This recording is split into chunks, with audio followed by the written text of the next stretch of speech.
Então, hoje é dia 2 de junho, a gente está dando início, então, a mais um Seminários Integrados Ratsabima Suda. Eu gostaria, então, de apresentar a nossa palestrante do dia de hoje, que é a professora Érica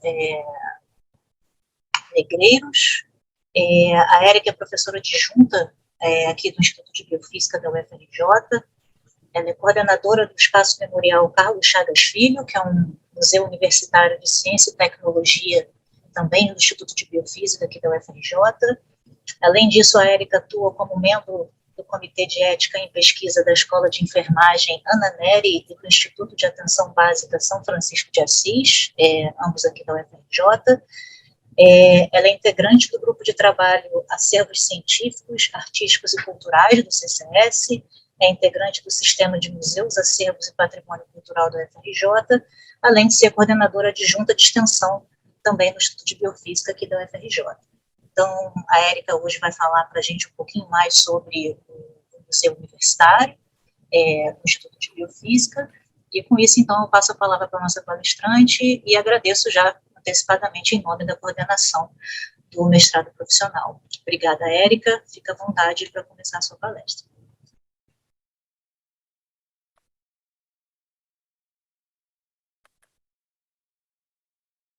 Você está sem som, Érica.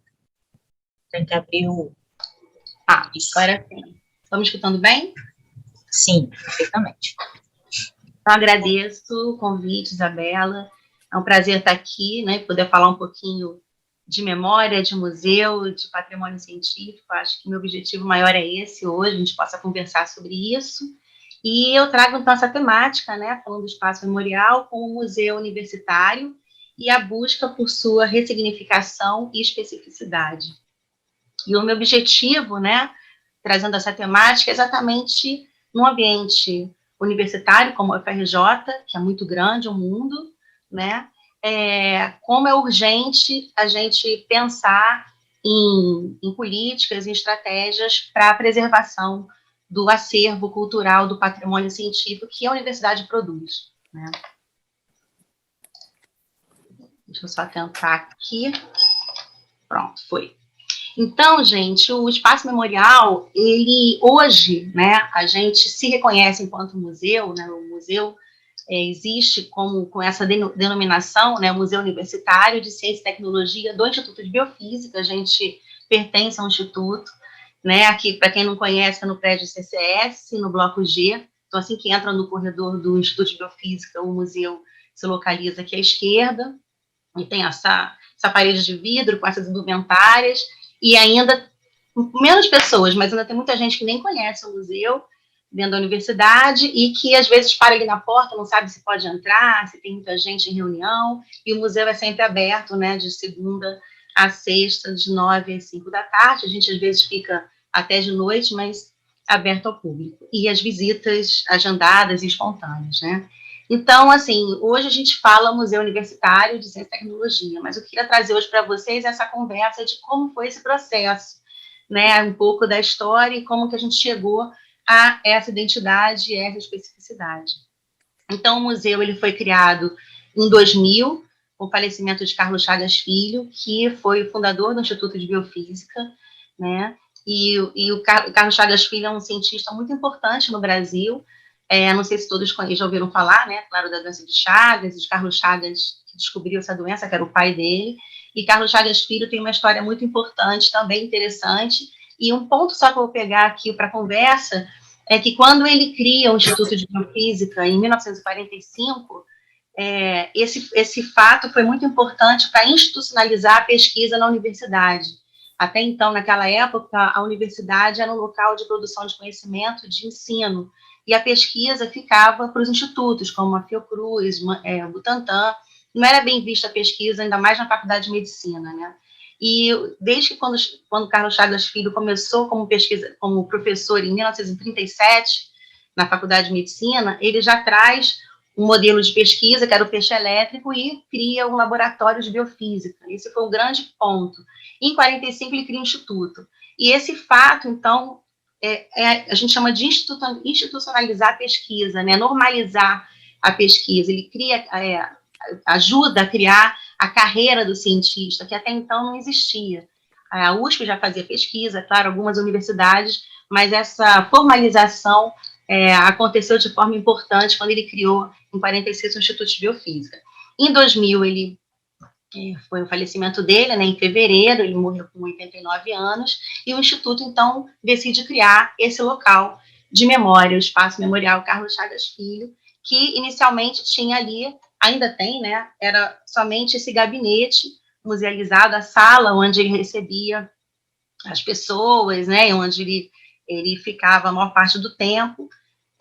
Hoje esse gabinete musealizado, né, ele ainda permanece da mesma forma, então tem muitos documentos nas paredes, né, ele tinha esse hábito de colocar esses documentos e diplomas, né, expostos assim nas paredes, na parede da sala, isso desde a Praia Vermelha, quando o Instituto de Biofísica ainda era, né, no antigo prédio da Faculdade de Medicina, que foi demolido na época da ditadura militar, e ele sempre teve essa característica. E aqui a gente tem já um acervo importante, né, de livros, de objetos pessoais, de documentos, cartas, diplomas, medalhas, né, então esse local por si só já é um local que guarda um importante patrimônio científico dentro da universidade.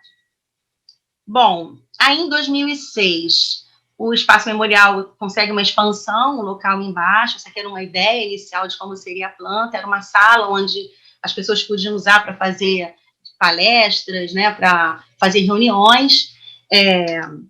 Em 2011, o museu também consegue um espaço à frente, que é a reserva técnica, com os armários, então grande parte do acervo fica guardado nessa sala, né, nessa reserva, que também é no subsolo, tanto a expansão do museu quanto a reserva técnica.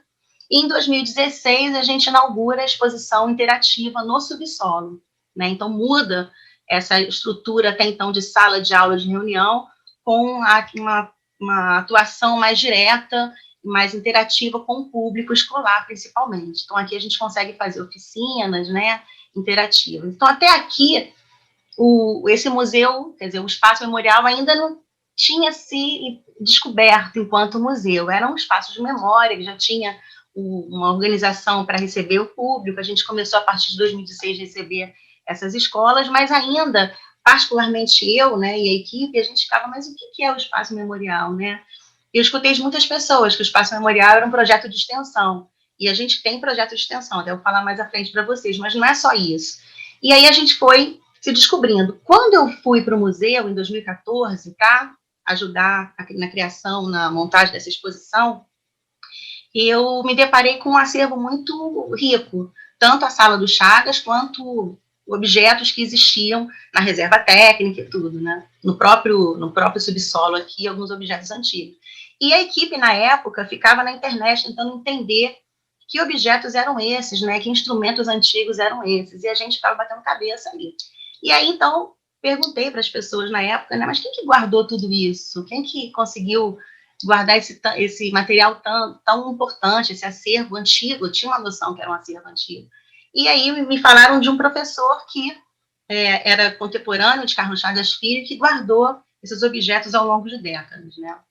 Então, assim, até então, aqui a gente tinha montado a exposição, alguns objetos vocês podem observar que já faziam parte da exposição, alguns a gente já entendia, conhecia esses objetos, mas muitos a gente nunca ia conseguir identificar, né?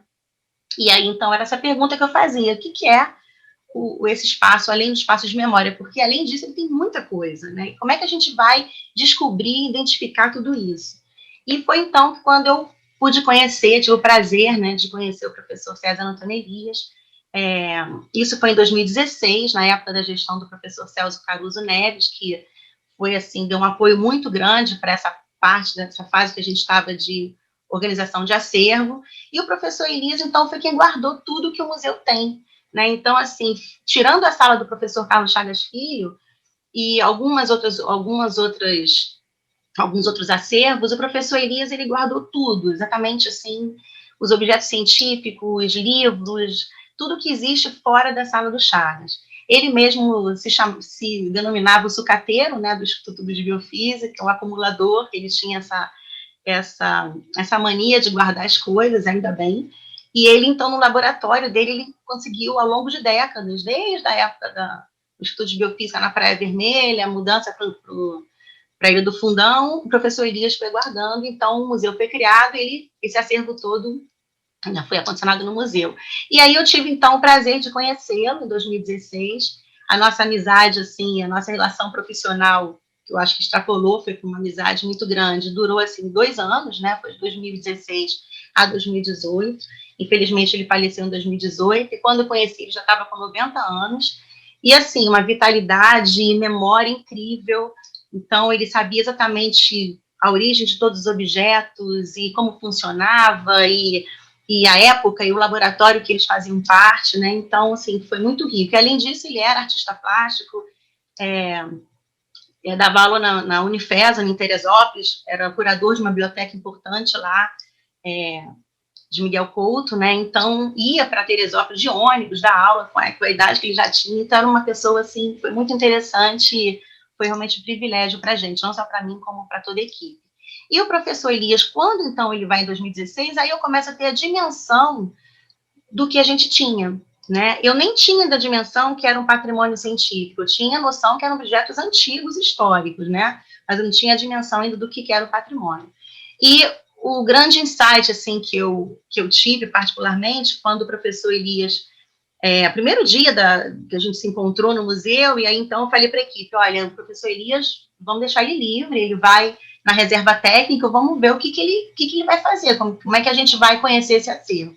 E ele entrou na reserva e começou a pegar um monte de objetos, assim, desconexos, né, estava muito bagunçada a reserva na época, e eu lembro muito de ver, antes do professor Elias chegar, esse objeto aqui, que eu realmente, eu olhava e falava, gente, eu nunca vou descobrir o que é isso, né, parece um pedaço de algum objeto, como é que a gente vai saber? E aí ele pegou exatamente essas peças, esse objeto, que depois a gente descobriu que é um tubo de Hoover, que gera vácuo, na década de 40, ele estava completamente com as peças desmontadas, e aí ele vai e monta, né, ele monta esse objeto completo com aquela pecinha que tanto me chamava atenção, fazia parte do objeto. E dali, desse momento, eu falei, nossa, ele sabe tudo que tem aqui. E mais do que isso, eu descobri que os objetos, eles estavam completos na sua maioria, né? Então, são microscópios com suas peças originais, popular, objetivo. Então, essa peça, por exemplo, o que foi a minha grande sacada, assim, de que o que tem lá, o que estava na reserva não estava solto, mas fazia parte de um objeto, de um instrumento científico completo.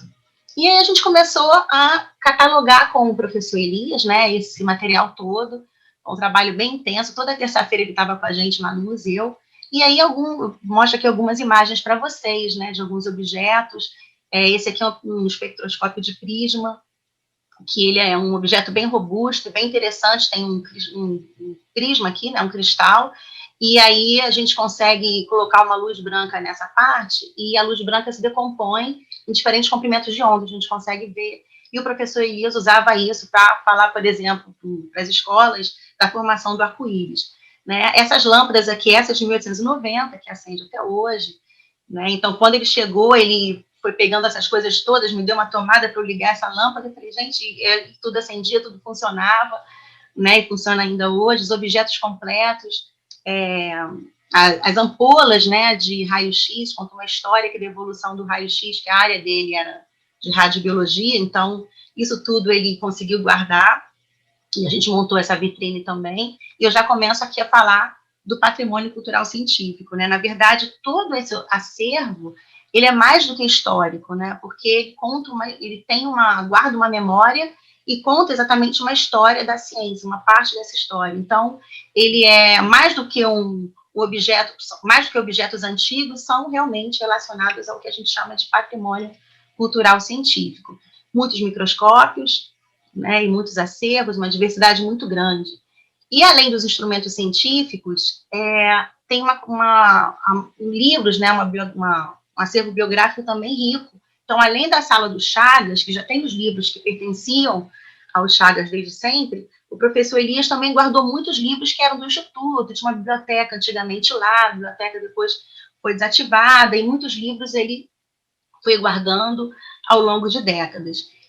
Aqui, quando a gente começou a separar esses livros, eles estavam muitos assim com um estágio difícil, né, de preservação. Então, tem um trabalho aqui importante do curso de conservação e restauro da Universidade da UFRJ, que é um curso, assim, acho que fundamental para quem trabalha com acervos e patrimônio científico. Então, a gente tem uma equipe muito ativa no museu, e aqui essas caixinhas, elas são feitas, né, a partir de um papel que não é ácido, então os livros que não podem ficar expostos são guardados nessas caixas, para que fiquem preservados. Tem todo um trabalho agora de preservação, identificação e preservação de todo o acervo que o museu possui. E além da parte de livros, a parte documental, né, então a gente teve uma parceria com a Fiocruz na época, que os objetos foram todos digitalizados, então a gente tem a grande parte já assim, e as meninas, eu chamo meninas porque até então, na época, só tinha as meninas de conservação, hoje a equipe está maior. Então elas pegavam os documentos como vieram da Fiocruz, que estavam nessas caixas, que não são adequadas, e fizeram todo o tratamento de conservação preventiva, com papel sem acidez, então tem todo um detalhamento que eu mesma aprendo muito, né, porque é uma área bem diferente da minha. Então, são técnicas, né, e pesquisa que a gente faz relacionada a isso. Uma outra parte também dessa coleção, que é importante de audiovisual, então a gente tem muitas fotografias que estão sendo digitalizadas, e tem um trabalho também de identificação dessas pessoas, então a gente conta muito com o corpo social do Instituto de Biofísica, principalmente as pessoas que já são mais antigas no Instituto, que têm ainda a memória para relembrar e poder ajudar a gente nessa identificação. Além daqui da sala do Chagas, esse armário da sala dele, muitas fitas cassete, né, que a gente tem transformado em DVD e fazer um trabalho também de organização desse acervo.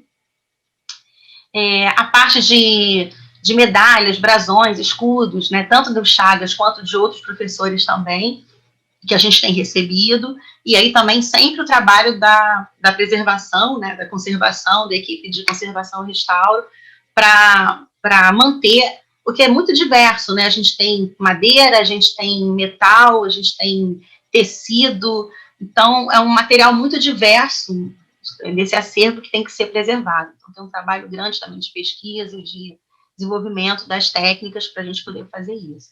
Aqui, por exemplo, tem a indumentária, né, da Academia Brasileira de Letras, que o Chagas também fazia parte, e outras indumentárias de festividades, né, que ele participava, então isso está lá na sala dele. E aí eu, diante da presença do professor Elias, esse trabalho todo, e a gente então começando a perceber que tinha um acervo importante no museu, a gente começou a se perguntar se o Espaço Memorial seria de fato um museu, né? E o que é museu, né? Dentro ainda está em validade, está valendo essa definição. Os museus são espaços, né, que conservam, investigam, comunicam, interpretam e expõem coleções de valor histórico, artístico, científico, técnico ou de qualquer outra natureza cultural. Para quê? Para preservação, estudo, pesquisa, educação, contemplação e turismo. E aí, com essa definição, né, a gente começou a perceber que o Espaço Memorial, além de um espaço de memória, ele é um museu de fato, né, porque ele possui um acervo importante, a gente tem a atividade de pesquisa, de comunicação desse acervo todo, do que a gente produz, né, a recebimento de público, então a gente se enquadra nessa categoria, né, tem essa especificidade de um museu. E em relação ao que a gente tem, quer dizer, a nossa especificidade, como museu, a gente tem muita semelhança com outros museus, de forma geral, tem público, tem acervo, tudo bem.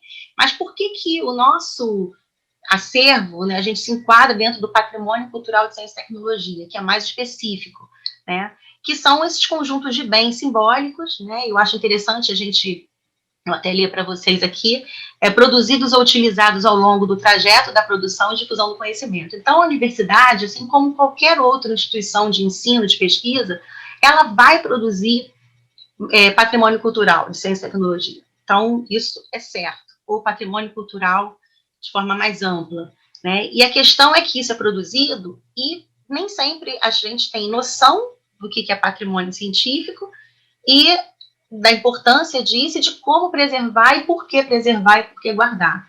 né? Então, no momento que a gente identifica um objeto como histórico e que conta uma história, que traz nele, né, o peso da preservação de uma memória, isso é fundamental para que a gente se reconheça hoje, né? Então, os processos, não só entender a ciência pronta, mas o processo científico, a história por trás disso tudo. Então, a gente entendendo o nosso passado, e, no caso, esse patrimônio, isso é fundamental para que a gente nos reconheça, entenda os processos, as dificuldades e as vitórias que a gente consegue hoje, e também conseguir reverberar para frente, né? Quer dizer, pensar no futuro. Então, acho que é fundamental, é uma história viva, né? Não é algo que um acervo que está parado e morto, mas é algo que está em construção até hoje. Então, acervos de documentos escritos originados de instituições científicas e de ensino, coleções organizadas por estudiosos, registros fonográficos e fotográficos, filmes, obras raras, máquinas e equipamentos, edifícios, instalações, bibliotecas, mapotecas, arquivos pessoais de pesquisadores e professores, parcela substancial da correspondência diplomática, documentos e instrumentos relativos a numerosas atividades militares e registros de produção científica de brasileiros no exterior. Então, assim, só um pouco do que se entende como patrimônio científico. E a universidade é produtora, né, de tudo isso, de uma grande diversidade de acervo.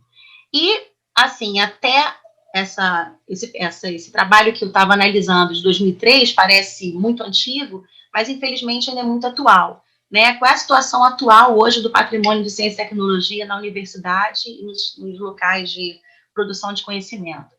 Ainda é restrito, né? Então, a gente percebe na universidade que, muitas vezes, um objeto tem uma importância histórica, mas ele vai ser descartado, porque não tem mais uma utilidade, de repente, no laboratório, na ciência, né, que está sendo atualizada, está sendo produzida, mas que ele tem uma importância nessa história e que deveria ser preservado. Então, muita coisa descartada por questão de espaço, por necessidade. Então, não tem uma política, deveriam ter mais políticas dentro da universidade para ter um olhar para o que realmente é um patrimônio científico.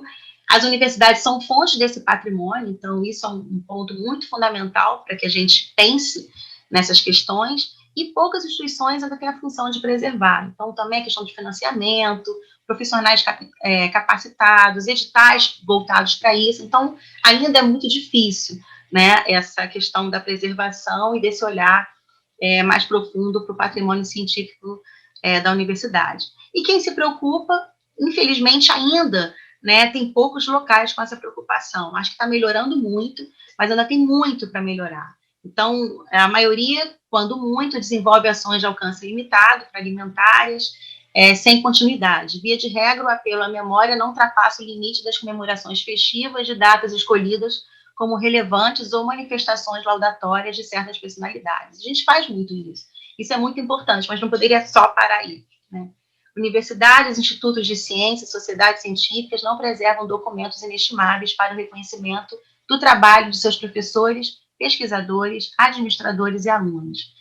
Assim, entidades, grupos e figuras de relevante papel na construção e na disseminação do saber brasileiro desapareceram muitas vezes sem deixar vestígio palpável. Isso é fato, né? Então, assim, eu acho que hoje, olhando para desde 2003 até agora, eu acho que muita coisa melhorou, mas ainda falta um caminho muito grande. Então, a gente ainda está mais para cá, para essa realidade, do que o que seria o ideal, né? Então, assim, quando, né, ainda na presença do professor Elias, de 2016 a 2018, a gente começou a organizar esse acervo, e é um trabalho, acho que é infinito, né? Não acaba nunca, porque sempre vai ter acervo chegando, sempre tem produção de conhecimento, e a gente tem que manter diariamente esse acervo preservado, seja pelas atuações da conservação em si, da técnica, né, e seja pela identificação e da pesquisa também, porque um acervo tem que estar sempre vivo. Aqui alguma parte das imagens com o trabalho que a gente fazia com ele, de organização, de catalogação, as fichas catalográficas que a gente desenvolveu, e agora estamos na parte do banco de dados, né, para disponibilização disso no site do Espaço Memorial, gerando o nosso inventário de acervos, e com a ideia sempre de poder democratizar isso, né, que as pessoas possam ter acesso e possam pesquisar também, ou visitar, conhecer, tomar noção do que é produzido, do que a gente tem. Nessa época, a gente chegou a esvaziar completamente a reserva técnica, todos os armários, fizemos uma higienização grande, e depois o trabalho primoroso da equipe de conservação e restauro para a organização desse acervo, né, com local adequado, com acondicionamento adequado, com a higienização. Então, aqui é um pouquinho de uma parte da equipe trabalhando lá no subsolo, quando a gente não está tendo visita, que o espaço é pequeno, então a gente tem que se adequar, né? Então, tem um trabalho importante aqui, que é sempre feito, atualmente feito, e eu gosto de mostrar o antes e o depois, né, desses objetos, assim, simplesmente com a higienização mecânica que elas fazem, nada demais, não é nada muito invasivo, trincha, água e basicamente elas conseguem, com o trabalho de higienização mecânica, transformar os objetos, né, que estavam muito sujos, né, e ficam num estado, assim, limpo, né, novo. Eu olho e falo, nossa, parece que é novo esse objeto antigo, parece que foi feito ontem. E aqui um pouquinho de algumas imagens para vocês.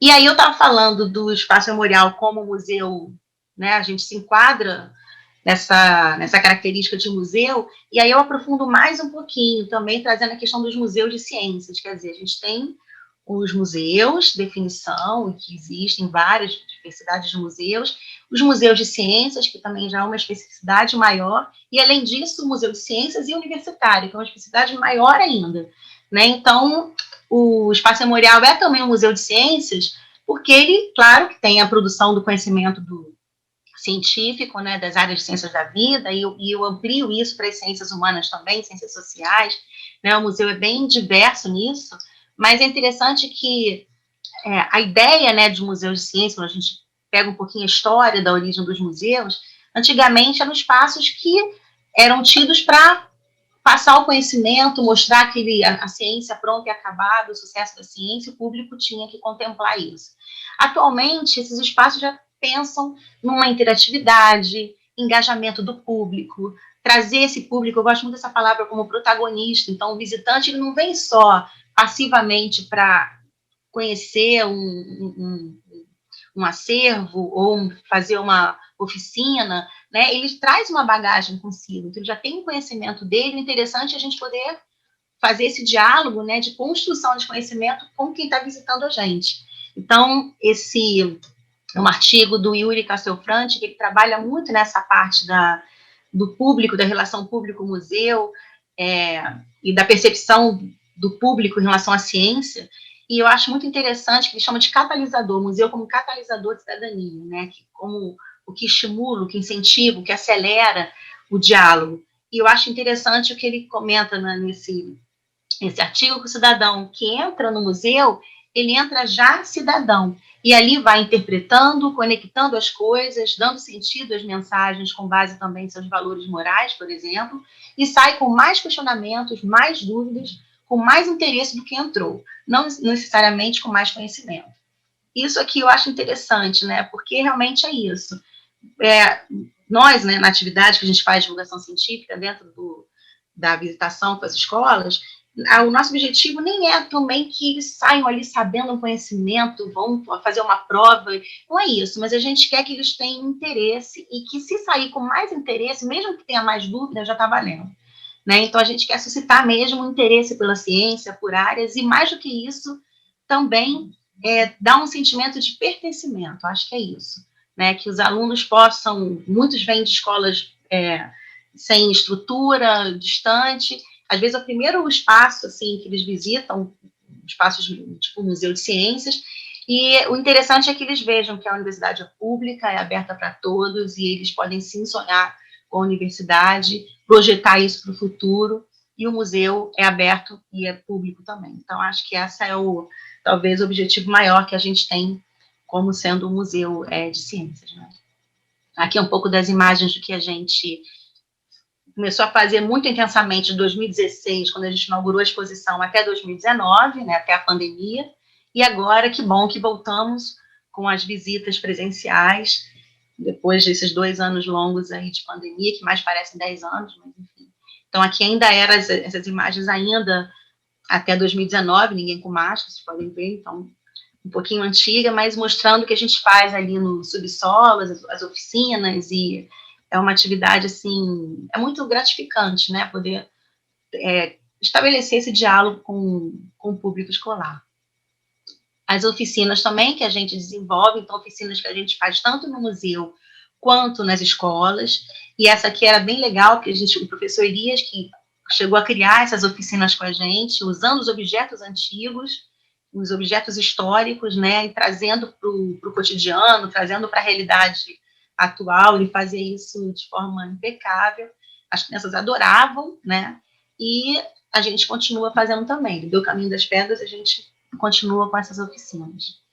E, além disso, além de receber no museu, a gente também tem um trabalho de extensão, dias, escolas, então retomamos de novo esse ano. Estou super animada com isso, porque muito tempo que a gente não fazia isso, né, de retornar às escolas, revitalizar laboratórios. Essa aqui é uma escola parceira, que o laboratório estava fechado há 15 anos, como depósito de roupa, de material educativo, e a gente conseguiu revitalizar com os alunos, construindo isso junto com eles, né, e hoje a gente tem um espaço que eles podem usar, os professores, né, todos podem usar na escola, e a gente faz algumas oficinas também, e consegue analisar, né, nesse trabalho de pesquisa, que depois vem a partir dessas visitas, a percepção pública da ciência, ou seja, como que o estudante percebe ciência, como se ele percebe esse processo, e é bem interessante poder entender e conversar sobre isso de forma mais ativa, e agora presencial, melhor ainda. Outra coisa que a gente também costuma fazer, quer dizer, não ficando só restrito ao local do espaço memorial, mas expandindo isso para o corredor do Instituto de Biofísica, a gente cria algumas vitrines memoriais. Quem conhece o CCS vê que os corredores têm algumas salas e alguns armários, né? E aí a gente consegue usar esses espaços para criar essas vitrines memoriais. A gente chegou a fazer isso. A primeira foi em 2014, com o professor Aristides Pacheco Leão, que é um importante neurocientista do Instituto. O professor Darcy Fontoura de Almeida foi em 2017, a vitrine Herto e Raul Machado também, em 2017, a última, em 2019, foi do professor Elise. A gente conseguiu fazer essa vitrine já dentro do espaço memorial, e são locais importantes também, assim, tá? Não só como preservação da memória, mas também trazendo, divulgando um pouco, né, o que é feito, o que foi feito por esses cientistas e qual a importância deles para a história da ciência, mais relacionada ao Instituto de Biofísica.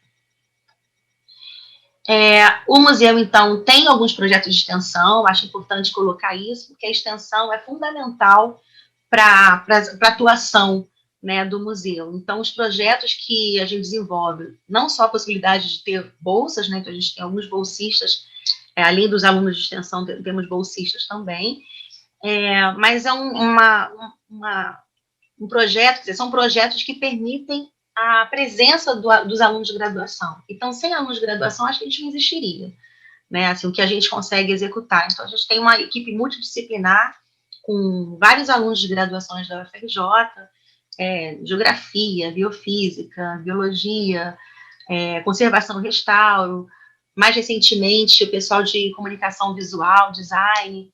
Então, assim, tem vários, né? Várias graduações. E isso é muito interessante, porque traz esse diálogo e a gente tem que trocar conhecimento, às vezes adequar uma forma de entender o que a gente vai desenvolver no museu, com o conhecimento que o outro está trazendo. Então, isso é muito bom, né? Essa equipe multidisciplinar que se forma a partir dos projetos de extensão. E do que eu estou falando, né, dessa troca de conhecimento, essa aqui é aquela lâmpada de filamento de carvão de 1890 que ainda acende.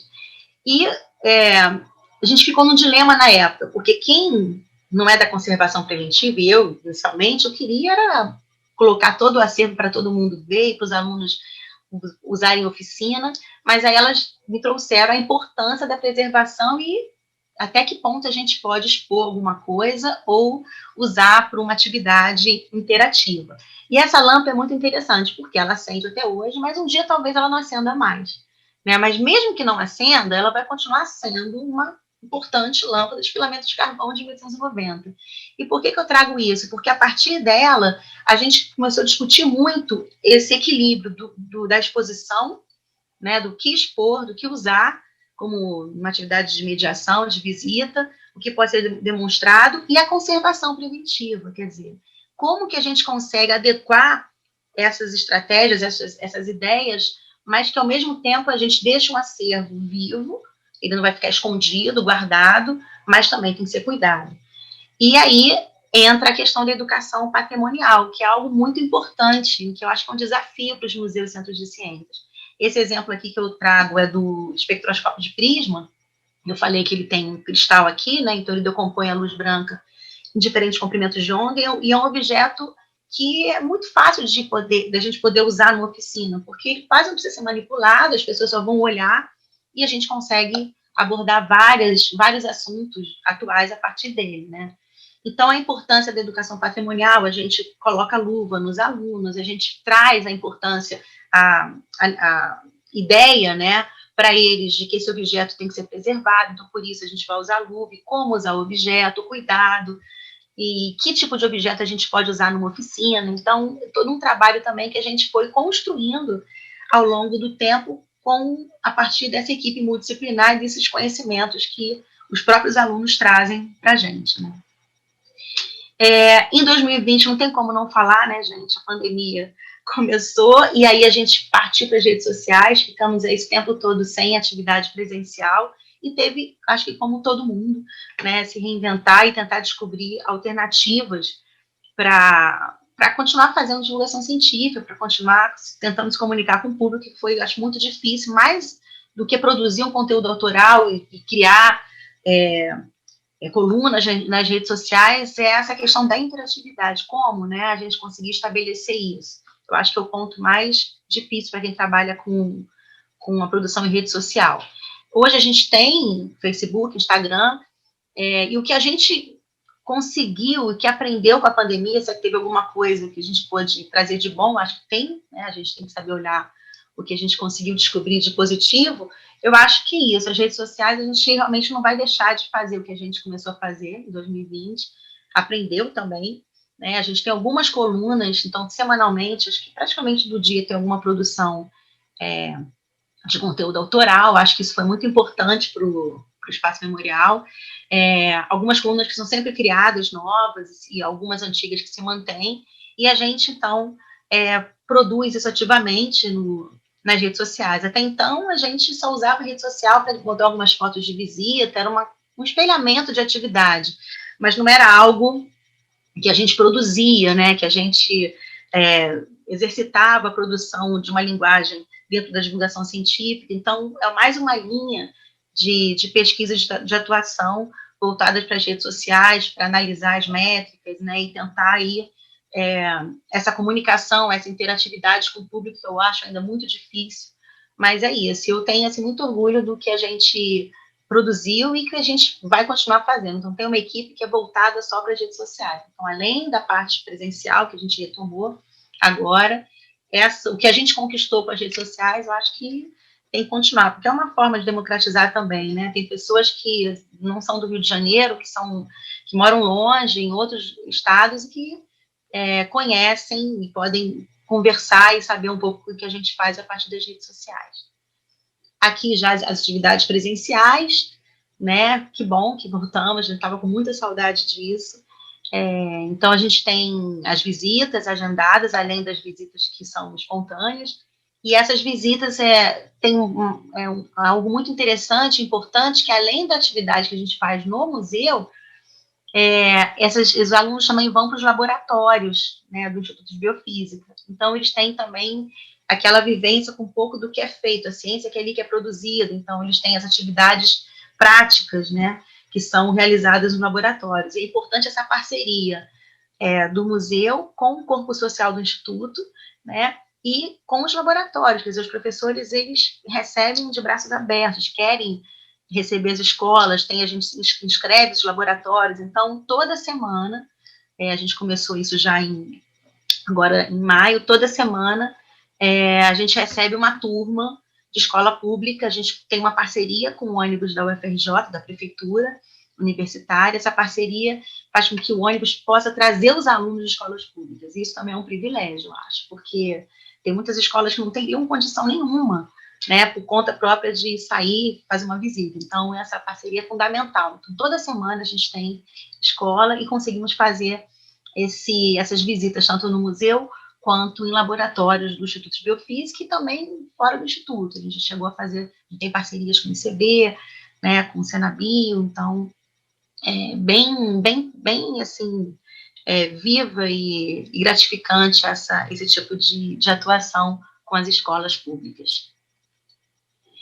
E assim, de tudo que eu tenho falado, né, assim, dessa descoberta, dessa identidade do Espaço Memorial como museu, dessa especificidade de ser museu universitário, tem algumas coisas que são interessantes, né, de pontuar. A questão da pesquisa, isso é importante, né, da gente sempre poder falar que é um espaço que não só faz extensão, né, mas não só dissociar, que tem muita gente que dissocia pesquisa e extensão. A gente tem como fazer extensão e pesquisa ao mesmo tempo, pode não ser feito, mas a gente procura fazer, então, atividade de pesquisa relacionada a público, a história da ciência, tem uma linha que é bem interessante, que é a questão relacionada à memória e à história da ciência, criando um banco de história oral com os pesquisadores mais antigos do Instituto de Biofísica, e isso a gente vai construindo, né, essa memória, essa história. As atividades de extensão, que são fundamentais para a atuação do museu, e daí a gente consegue também os bolsistas, tem alguns bolsistas PIBIAC, bolsistas Profaex, bolsistas relacionados à FAPERJ também. Então, fundamental tanto para a gente quanto para os alunos, né, esse passo a mais de primeira experiência assim, profissional que eles passam a ter de pesquisa no museu. O museu também serve como estágio, então, a gente tem alguns estagiários que são relacionados ao curso de biomedicina e ao curso de conservação e restauração também. Então, isso é um ponto que foi mais recente, de 2019 para cá.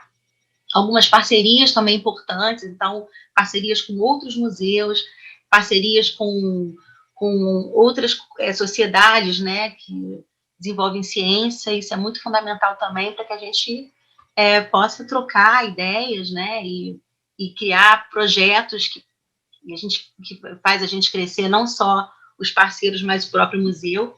E a participação em congressos, a apresentação de trabalhos, os alunos são muito ativos, né, nessa produção e nessa participação, isso é importante para eles também, para a produção e crescimento do currículo deles. A partir do início, lá em 2016, quando a gente começou com a exposição, de lá para cá, algumas monografias foram finalizadas usando, né, atividades que eles faziam no próprio museu, e muitos já estão no mestrado, doutorado, com trabalhos que também surgiram a partir das atividades deles. Isso também acho que é muito importante pontuar. E, finalmente, os editais, aí a gente estava, claro, desde sempre submetendo projetos para editais e quase, assim, sempre fazendo essa submissão, nem sempre tendo sucesso, mas a gente ficou muito feliz no ano passado, no final de 2021, conseguiu 3 editais FAPERJ. Eu acho que isso vai ser um ponto muito importante para a gente continuar fazendo o que a gente já estava fazendo, sem verba, né, pelo menos com o apoio do Instituto de Biofísica, mas agora com uma autonomia maior, e aí podendo fazer mais, né, com maior qualidade, e ampliando aí a nossa área de atuação, principalmente o apoio das escolas, que é fundamental para essa parceria que a gente tem em revitalização de laboratórios, o projeto de pesquisa voltado para o acervo, e esse edital de apoio à manutenção de acervos, que foi também muito importante, está sendo muito importante para a gente poder realmente fazer algumas obras e revitalizar o acervo, ter condição de continuar, né, com as etapas de conservação e preservação dentro do acervo relacionadas ao patrimônio científico.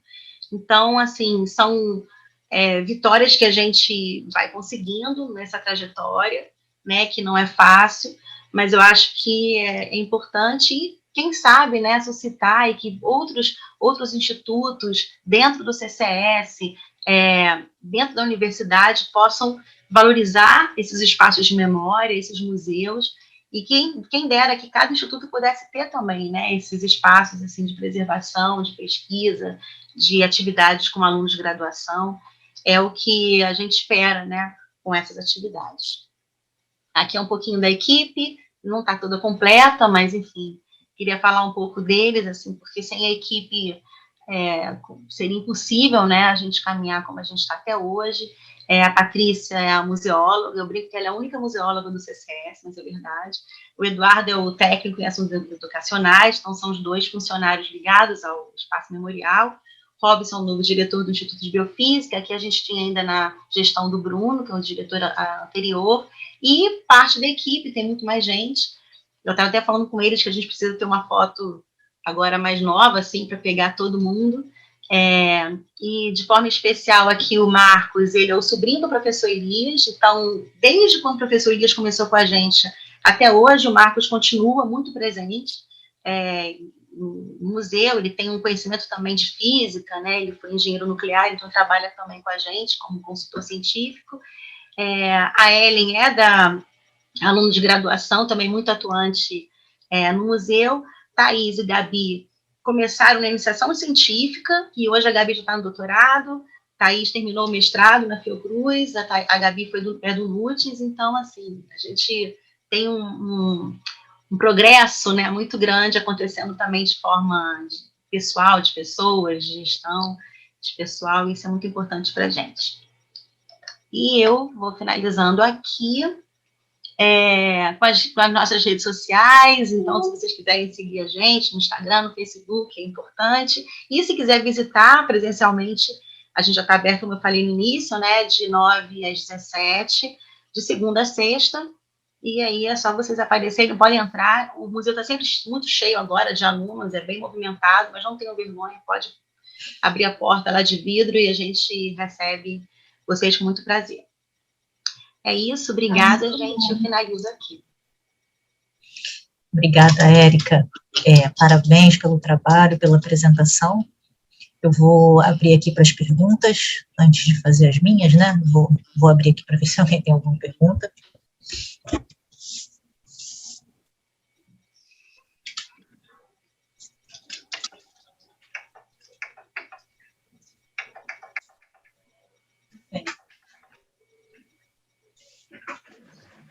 Érica, parabéns aí pela apresentação, foi ótimo conhecer um pouquinho mais, e muito legal ver como que o trabalho vem se expandindo, né, e na pandemia vocês não perderam tempo, na verdade, aproveitaram super bem, né, a oportunidade, e só que eu não sabia esses detalhes, então eu realmente gostei bastante, assim, acho que está indo super bem.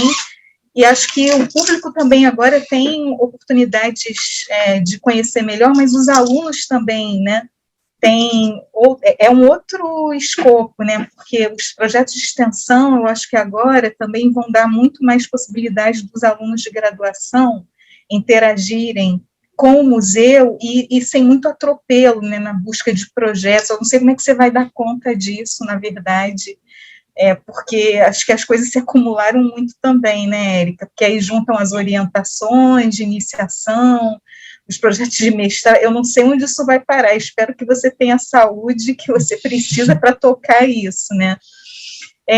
Eu queria te perguntar, na verdade, uma curiosidade mesmo, e você que é pesquisadora da área, com certeza está acompanhando bastante isso, né?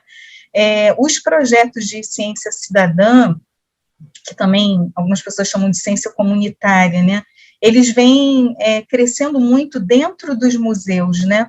Várias iniciativas de ciência cidadã conectadas aos museus.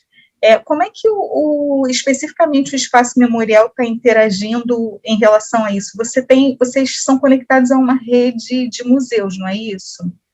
Como é que está isso em relação a esse tópico específico da ciência cidadã, Érica?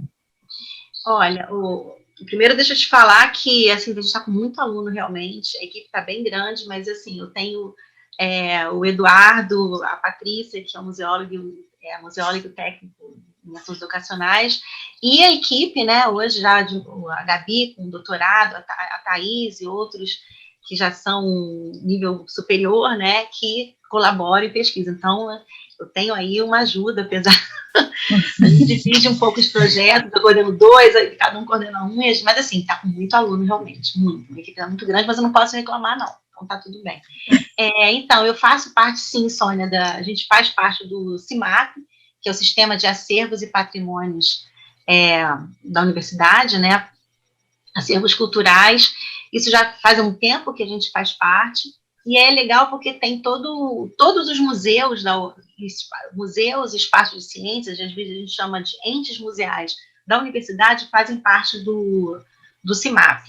Então, a gente se reúne de forma assim, quase semanalmente, e isso é fundamental para que a gente consiga pensar em políticas, né, de existência, de olhar essa questão do acervo e como institucionalizar um museu, né? Tem muitos museus que ou não podem ainda ser museus, ou porque não tem museólogo, ou porque não tem ainda o plano museológico, mas é um espaço de ciências que existe e que precisa de verba ou de corpo específico, pessoal, né, para trabalhar. Então, acho que é muito importante. E essa questão da política, né, da ciência cidadã, né, isso, cada um, na verdade, se desenvolve, mesmo aqueles que não são museus, tem essa atuação. Então, a gente, especificamente, o Espaço Memorial, a gente tem, nessa tipo de pesquisa que a gente gosta de chamar assim, da pesquisa que é ligada à percepção pública da ciência,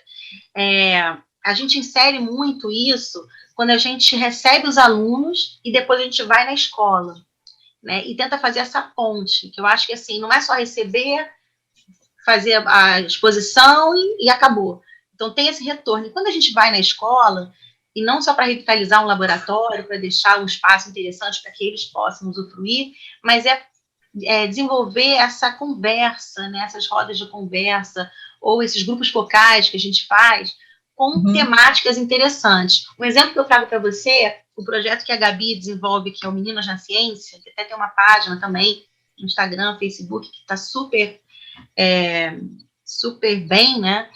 Já é um projeto de pesquisa também. Esse projeto, essa ideia começou com uma atuação dessa na escola, né? Escola, gente na escola e a escola visando no museu. Na nossa exposição que tem lá no subsolo, é uma exposição muito específica, que é ligada aos primeiros construtores do Instituto de Biofísica. São 19 pesquisadores e 3 mulheres, que foi os primeiros pesquisadores, então 3 mulheres. E as meninas, né, olharam, mas a primeira pergunta que elas fizeram, por que só tem 3 mulheres? E a gente, caramba, saímos completamente do nosso ritmo, da nossa linha lá da mediação, e começamos a discutir a questão das mulheres na ciência por uma questão que elas trouxeram, né? E daí surgiu o projeto depois. Então, assim, como que é importante essa abertura pelo que o público, né, o cidadão está trazendo para a gente, né? E não só a gente por cima da nossa pesquisador, que como se fosse o único que tem a sabedoria, vai lá e transforma, a gente fala muito disso, a divulgação científica, como transformar um conteúdo que é produzido na sociedade, na ciência, na universidade, com uma forma mais fácil. É muito mais que isso, né? Então, a gente tem que estipular esse diálogo, aprender com quem está chegando para a gente. Esse conhecimento que eles trazem nos motiva para outras coisas. Então, esse exemplo do projeto das Meninas na Ciência é muito isso, né? A gente acabou criando um projeto, e aí a roda de conversa que eu falo, os grupos focais, são em torno disso também. E aí hoje a gente já fala de vários assuntos, a Gabi, não só das mulheres na ciência, como a questão das minorias, enfim, aí não parou, né? Porque as questões que eles trazem são amplas e a gente tem essa troca importante. Tá bom, Érica, obrigada. Acho que a Isa tem pergunta também. Tem várias. Então, Érica, parabéns de novo, né? Achei super bacana. Aí eu tenho algumas curiosidades, assim, ao longo, né, da sua fala, você mencionou lá, né, que tem uma coleção audiovisual, né, de umas fitas cassetes, umas coisas, né, do Dr. Carlos Chagas, aí eu fiquei super curiosa. Tem alguém olhando o que tem nessa coleção? Vocês pretendem divulgar de alguma forma, editar? Eu fiquei super curiosa para ver o que tem na fita. Assim. Esse material que faz parte do acervo como um todo, que a gente tem lá, a gente chegou a transformar quase todas em DVD, e os alunos que são ligados à extensão, bolsistas ou só simplesmente os ligados à extensão, a gente tem uma parte desses alunos que são focados nessa catalogação. Então, tem que escutar os DVDs, e aí a gente faz um resumo, tenta colocar por área, né, do que é falado. Então, ali a gente já viu algumas entrevistas bem interessantes, não só do Chagas, mas de professores do Instituto, ou temáticas, né. Então, eu lembro muito na época, acho que foi na década de 80, um professor falando sobre a AIDS e como que a gente consegue ver a diferença, estava começando a entender a doença na época para hoje.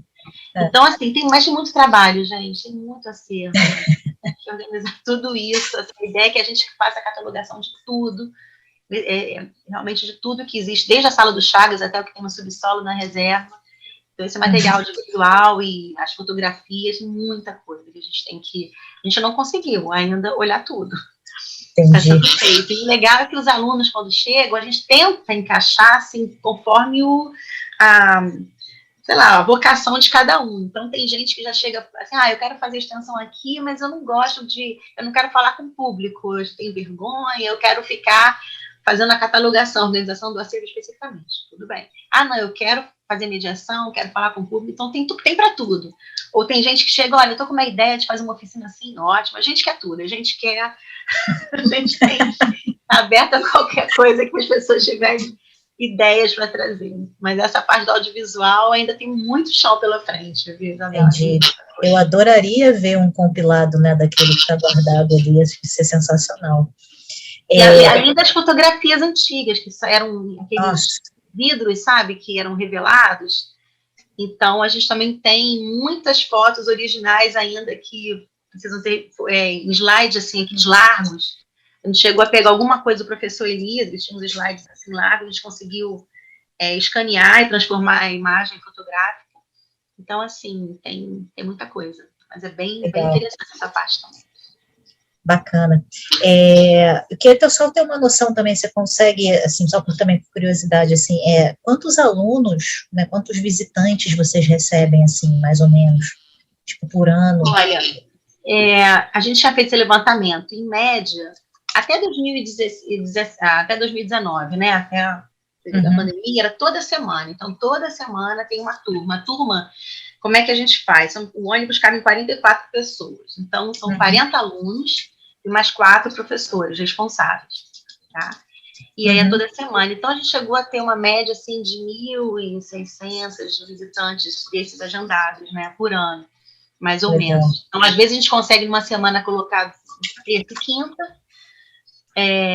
Aí, quando a gente não consegue 2 vezes na semana, em média, a grande parte é uma vez também, por causa do ônibus, né? Então, não é tão fácil conseguir 2 vezes por semana. Geralmente é terça ou quinta de manhã, de 9 a 1 a gente tem essas visitas.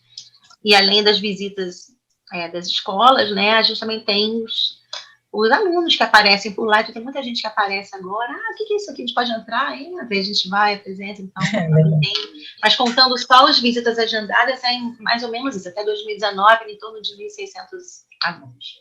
É bastante gente, né? Uma última pergunta. O conteúdo das redes sociais, né, que veio a pandemia e aí, como todo mundo, né, vocês tiveram que se adaptar. Hoje em dia você falou que você tem uma equipe que produz o conteúdo das redes sociais, então vocês têm uma equipe específica para isso, ou é a mesma equipe que conseguiu estudar, se adaptar e fazer o conteúdo do Instagram? 2020, 2021, era a mesma equipe. Então, a equipe do pessoal, que eram os bolsistas que faziam mediação, gente, a gente não vai receber ninguém mais, vamos partir para as redes sociais. Então, todo mundo teve que trabalhar nas redes sociais, fazendo as colunas. A gente dividia colunas. Então, tem uma coluna, por exemplo, que é a peça do mês. A Ellen, que faz a peça do mês, ela gosta dessa parte mais história. Então, ela pega sempre um objeto e transforma uma coluna para as redes sociais. A gente começou com a coluna que era Fique de Olho, especial Covid, agora a gente parou com ela. Eu falava especificamente de Covid. Então, assim, são várias colunas e os alunos se dividem para essas atividades. Agora, como a gente voltou presencial e a gente conseguiu dividir, né, os bolsistas e os alunos de extensão, está com um número grande, aí então tem uma parte dos alunos que não fazem a mediação, vão ficar só com as redes sociais, então principalmente o pessoal da comunicação visual, design, e alguns alunos que não querem, né, não se sentem à vontade para fazer mediação com o público, então eles vão ficar focados nas redes, e o pessoal que das visitações estão atuando presencialmente. A gente começou a dividir, além do pessoal da conservação restável, então a gente começou a dividir agora mais a equipe. Agora, até ano passado, todo mundo tinha que estar nas redes sociais, não tinha outra forma. Não estava recebendo ninguém, né? Legal. Bacana, eu entrei aqui no Instagram de vocês agora, que eu não seguia, eu já estou seguindo. Rapidinho ali, eu já vi que é super bacana, né? Tem muito conteúdo. Legal, eu fico muito orgulhosa, eu acho que é um trabalho muito bem feito, o conteúdo, o que eles produzem, a gente tem um WhatsApp que não para nunca, e na época da pandemia, a gente trabalhou mais do que sem pandemia, então era um horário para não falar no WhatsApp, e aí tem todo o trabalho que é feito, depois a gente tem que deixar esse texto de uma forma mais dentro da divulgação científica, para um público mais amplo, então a técnica, né, de saber escrever, transformando, aí sim, uma linguagem mais palatável, isso também a gente foi descobrindo, né, está descobrindo, isso é um processo longo. Legal, bacana. Eu vou ver se alguém tem mais alguma pergunta. Alguém tem mais alguma pergunta? Deixa eu ver se tem no chat aqui. Alguém está falando da Marcela, que chegou, viu o museu, queria conhecer, né, o Sabisco, então, pode entrar, você passa por ali, como é uma porta de vidro, vocês vão ver, sempre vai ter muita gente agora, os alunos de graduação, por isso que eu estou em casa, porque lá eu não conseguiria falar com vocês aqui, eu falei, gente, eu não vou para aí, mas vocês podem entrar, quem quiser, a gente vai, mostra o museu, e também quem quiser atuar, de repente tem uma vontade de fazer alguma atuação, né, ou colaborar como colaborador em alguma atividade, a gente está aberto à presença de vocês lá. Legal, bacana. É só ver se alguém tem mais alguma pergunta aqui. Acho que não, então acho que a gente pode encerrar, Érica. Eu vou te agradecer mais uma vez, agradecer pela palestra e pelo trabalho que você tem feito pela nossa universidade, né, parabéns, muito bacana, e queria agradecer também aos nossos intérpretes de Libra, né, que acompanharam aqui toda a apresentação, ao Danilo e ao Alexandre, obrigada, com isso, então, acho que eu vou encerrar aqui, um grande abraço, boa tarde para todo mundo, e mais uma vez, obrigada, Érica, aqui em nome da coordenação do mestrado profissional. Eu que agradeço, Isabela, obrigada por poder estar aqui falando um pouquinho do museu, e mais uma vez faço o convite para vocês visitarem a gente lá, é pertinho, né, Instituto parceiro, vizinho, então a gente está aqui aberto para receber vocês. Legal, obrigada, Érica, boa tarde a todos, obrigada aos intérpretes de Libra novamente. Tchau, tchau, boa tarde. Tchau, gente. Boa tarde.